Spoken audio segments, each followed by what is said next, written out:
A new Senate bill would give the FDA greater authority to regulate potentially harmful chemicals in beauty products, and many big-name companies have signed on to support it. Anna Werner shows us how one company is leading the so-called clean beauty movement.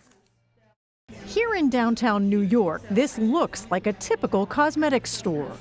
Displays of lipsticks in different shades, blush, eyeshadows, and creams.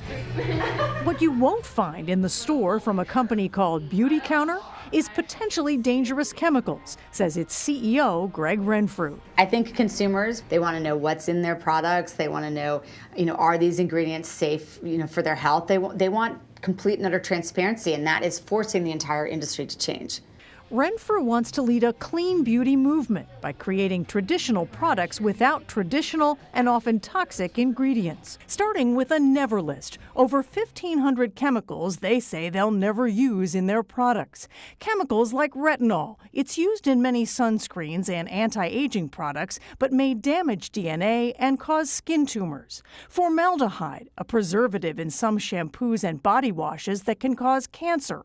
And parabens, preservatives used to prevent bacteria and mold in some face cleansers and lotions, but shown to disrupt important hormones in the body. We felt like there were no rules, and so we needed to create the rules because there was no one in the United States telling us what safe was, and there was no one holding us accountable. Cosmetic companies can put virtually anything in personal care products, and there's very little that the FDA can do to stop that. Consumer advocate Scott Faber with the Environmental Working Group says that's because it's been 80 years since a cosmetic bill was passed. He says cosmetics companies have fought stricter regulations. Virtually every year from 1950 until 2018, Congress has tried to give FDA these basic powers, and they've been blocked. The industry group Personal Care Products Council refutes that, saying for years they have worked with members of Congress and others to create a more contemporary regulatory system nationwide. They say they're committed to reform. But in the European Union, some 1,500 chemicals are banned or tightly regulated. In the U.S., just 11 chemicals are banned, the last one 30 years ago. So companies like Beauty Counter say they aren't waiting for U.S. laws to catch up. Chief product developer Michael McGeever showed us their products made without those listed chemicals. Some of those ingredients in traditional mascaras are things that we would never use. There's ingredients like carbon black is an ingredient. What is carbon black? Carbon black is a very dense black pigment that has known carcinogenic properties. And then there are lipsticks, which often, he says, are made with petroleum and plastic. So what you really want are food-grade ingredients, things that are designed to be ingested. What are some of the things that I might be eating in a traditional lipstick? You might be eating copolymers, and those are basically made of acrylates, so acrylic. Acrylic, so plastic. The company says it wants to change the politics of beauty along with the products by lobbying in D.C. Companies have a lot of clout, and I think they have to be mobilized. Democratic Senator Dianne Feinstein is co-sponsoring a bill that would give the FDA expanded authority to regulate chemicals in cosmetics. What you put on the skin seeps into your body. They're poisons. Under the Personal Care Product Safety Act, a company would be required to report consumer complaints to the FDA. It would allow the FDA to recall products and would require them to review 5 chemicals each year for safety. Some big names in the beauty industry, including L'Oreal, Revlon, and Estee Lauder, have publicly signed on. But Feinstein knows she faces a battle. I will do everything I can to see that people are responsible for the products they put on the open market. Anna Werner is joining us now with more. This is a really fascinating report, Anna, because I think on one hand, and look, we wear makeup, and part of it, I think that somebody looking at this would think that this is mostly geared towards women, but a lot of people say for guys, they've been telling us for years to moisturize your face so you don't get wrinkles, so you don't show your age. Turns out that some of those things that we're using on our face could be dangerous and toxic. So as you said, what does this mean? We are going to die ugly or without anything on our face, but it's kind of interesting. Yeah, and I think that there's a competitive marketplace space opening up around the demand from consumers for products that do not have harmful chemicals in them. Because think about it. If you're a beauty counter, you can't just march into this space and not sell, right? Right. So one of the things that Greg Renfrew, the CEO of Beauty Counter, would tell you, first thing she'd tell you is, look, we set this out. We want to have products that are safe, but I want to have products that are safe that sell. And so the idea is, look, when you use their lipstick, it should have the same qualities as your favorite lipstick. When you use their mascara, it's going to have that black color, except without having a carcinogenic ingredient to make it black, right? So That's the idea. And it just shows, I think, to some degree that it can be done. Maybe in the past, cosmetics companies said, well, you can't do it without these chemicals. Right. Well, now these other brands are coming along and saying, really, we're going to give you a run for your money by proving that we can do it.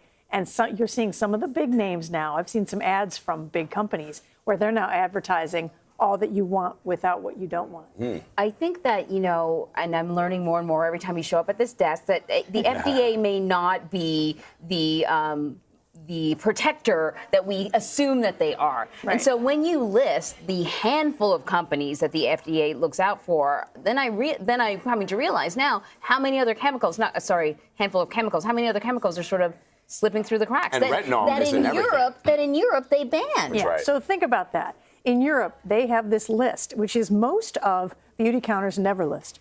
1,500 chemicals that are not allowed in the European Union.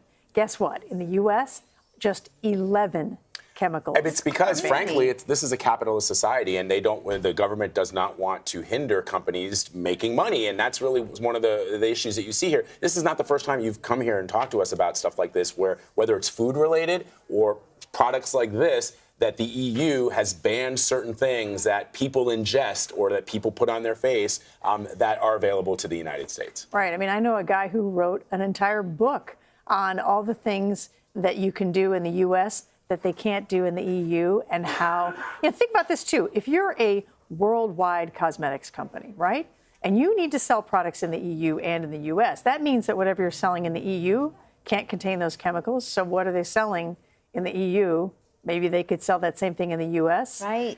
Is it more expensive? Right. Is it just that U.S. customers have preferences and they don't want to change? We could go on and on about that. Are the products that are natural, sorry, Emery, are the products that are natural more expensive? Is that why most companies are not choosing or opting to? Yeah, I wanted to springboard off of that. This company with this Never list, what are some of the challenges that they've found themselves dealing with trying to avoid, some things that are used quite commonly?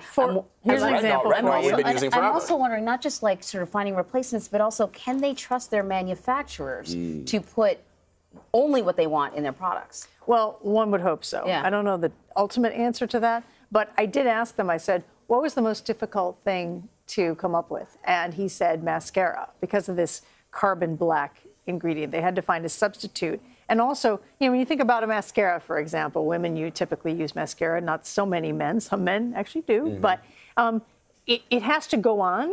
It has to stay on. You have to have a certain consistency. There's certain things that consumers are used to. And so they had to keep working on the formula over and over and over. I forget how many variations they went through, but it was a lot. For example, here's another product they're still working on, trying to come up with an effective alternative, Antiperspirant. Oh, a lot of antiperspirants Well, Tom's has always been for a long time the one that, if you wanted to use natural deodorant is different than but antiperspirant. antiperspirant is what makes you so that your underarms don't damage and get your shirt or your dress yellow. wet. Right. Wet is a bad thing in our society. Right. Be that as it good or bad, be that as it may. And they are trying to figure out how to, both deodorize and stop you from looking like, ruining your clothes. Fascinating. And haven't come up with the product yet. So are these products readily available? Easy. Can you find them like in a Reed and a CBS? No, they have a pop-up store or two now, I think, in New York City, but you can order them online. But I did ask Greg Renfrew, the CEO, I said, here's the thing. Okay, I said, your mascara costs, what, $29? I said, what about people who go to CVS, go to Walgreens? That's a lot for mascara. Go to Dwayne Reed, and they're paying $9 for mascara, right? Which is still not cheap. Right. And I think that, what they're hoping to do by going to D.C. and pushing this and lobbying is to try to make this more pervasive across the industry so that you get it at all price points. Fascinating. Really great reporting.